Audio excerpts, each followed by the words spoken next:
बुद्धं शरणं गच्छामि धामं शरणं गच्छामि संघं शरणं गच्छामि। नमो बुद्धाय। आप सभी का हमारे यूट्यूब चैनल प्रज्ञा बुद्धि पर स्वागत है। पिछले वीडियो में हमने बात की थी कैसे रेन की प्रथम 2 श्लोकों की, और आज के इस वीडियो में हम बात करेंगे कैसे रेन के तीसरी एवं चौथी श्लोक की, यानी कि उसके शब्दार्थ को जानेंगे और उसका संक्षिप्त अर्थ को जानने का प्रयत्न करेंगे। तो देखते हैं पहले तीसरा श्लोक कौन सा है। अब हमारे स्क्रीन पर देख रहे हैं तीसरा श्लोक। यूनियन पंगपे न्युनमोंग रिमकी टिप नमयंग मेपे केजोर नंगिस फेल रिपा तंगवे छुला इंगिसे के एनपा तेनबा कैसे लागलेन हैं। तो आप जानते हैं इसका वर्ड टू वर्ड मीनिंग क्या होता है। आप दूसरे फोटो पर देखिए। यूलिंगन, यूलिंगन का अर्थ है दूषित स्थान, जो स्थान दूषित हो, जहाँ पहनने से हमारी राग द्वेष मोह बढ़ती हो, जहाँ पहनने से हमारा अच्छे कर्म करने का या फिर किसी का भलाई करने का वो बुरे काम के विचार आते हो, ऐसे स्थान को कहते हैं दूषित स्थान। पंग पे यानी त्यागने से, न्युनमोंग कलेश, रिमगिटिम कर्मशा कट जाता है, रिम्पा कर्मशा चिंपा चिंपा कट जाता घटना, नमयंग विचलन व्याकुलता, मैं पे ना रहने से, केजोर कुशल योग, नंगी स्वतः अपने आप, नेचुरल फैल बढ़ जाना या बढ़ जाता है, रिपा तंगवे चित्त के प्रसन्न रहने से, छुला इंगिसे के धर्म में निश्चय का लाभ होता है, एनपा तेम्पा एकांतवास त्याग से चिन्हपुत्र लगलिन हीन का अर्थ आचरण है। तो ये था इसका वर्ड टू वर्ड मीनिंग। तो आप जानते हैं इस श्लोक का संक्षिप्त अर्थ। तीसरा फोटो आप देख रहे होंगे।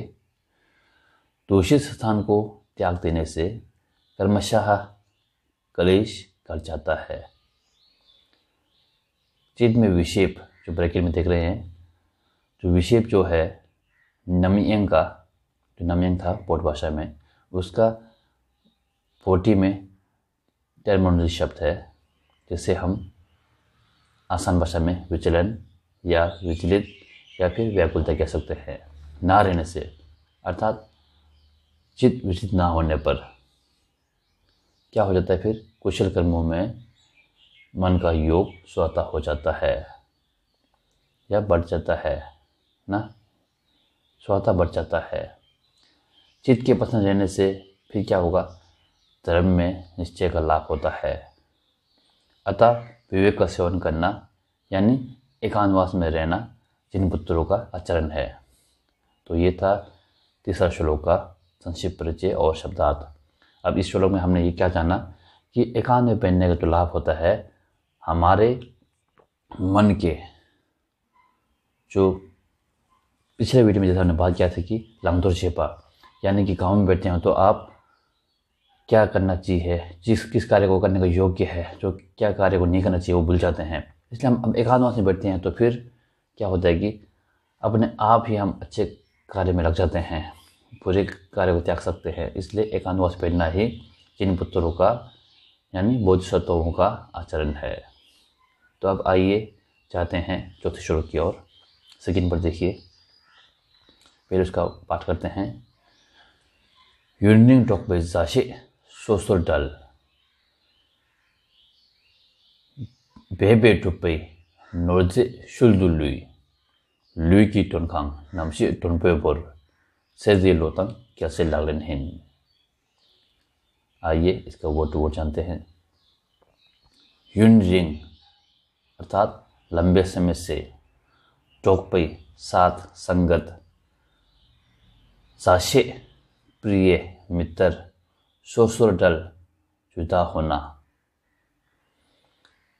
बेटुपई यत्नपूर्वक अर्जित यानी कि बहुत ही मेहनत करके कमाया हुआ। नोर्जे धन दरवे, शुलजुलुई पीछे छूटना, पीछे छूट जाता है, पीछे छूट जाएगा। कुछ भी यहाँ पे वाक्य के अनुसार हम प्रयोग करते हैं। शुलजुलुई का अर्थ है पीछे छूटना। लुई, लुई का अर्थ है शरीर। टोनखांग अतिथिशाला गेस्ट हाउस। नमशे चेतना, टुनपु मेहमान, बोर छोड़ जाना, सेति एकता, लोतंग त्यागना, कैलसे चिन्पुत्तर लागलनहीन आचरण है। तो ये था इसका वर्ड टू वर्ड मीनिंग। अब जानते हैं इसका संक्षिप्त परिचय। एक दिन, ये ब्रैकेट में इसलिए दिया है क्योंकि ये शब्द जो है हमारे इस श्लोक में नहीं है, लेकिन एक दिन जो व्याख्या करते हैं तो फिर आएगा एक दिन, ऐसा आएगा होता है ना। एक दिन क्या होगा, लंबे समय से साथ संगत करने वाले हमारे प्रिय भाई बंधु, हमारे मित्र से हमें जुदा होना होगा, हमें होना है। यत्नपूर्वक अर्जित, बहुत मेहनत से किए हुए धन दौलत दरवे सब पीछे छूट जाएगा, यहीं रह जाएगा।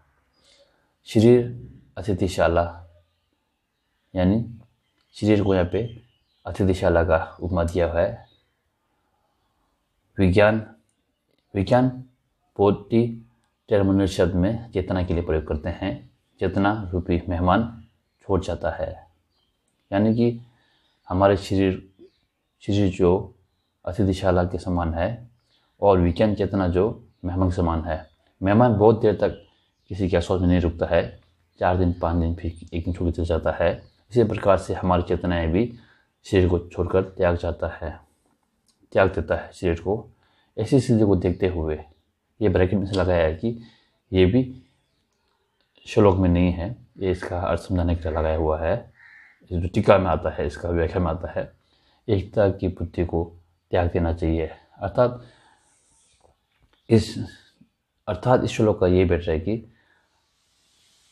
मेरे मित्र, मेरे द्वारा किए गए धन दौलत या फिर मेरे भाई बंधु हमेशा मेरे साथ रहेंगे, हम अमर हैं या कभी नहीं मरेंगे, ऐसी भावना को ना रखते हुए हमें एकता की भावना को त्याग देना चाहिए।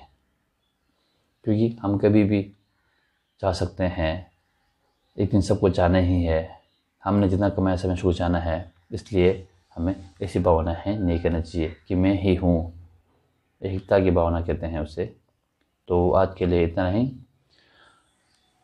तो ये वीडियो का जो आज बनाया है, इस वीडियो में अगर आपको कुछ समझ नहीं आता है तो आप हमें प्रश्न पूछ सकते हैं, कमेंट के ज़रिए अपना प्रश्न पूछिए।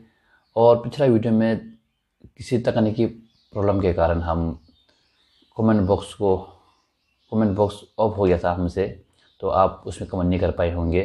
कुछ प्रश्न यदि रहा होगा तो आप लोग अभी जाके प्रश्न कर सकते हैं, क्योंकि हमने आप कमेंट बॉक्स ऑन कर दिया है।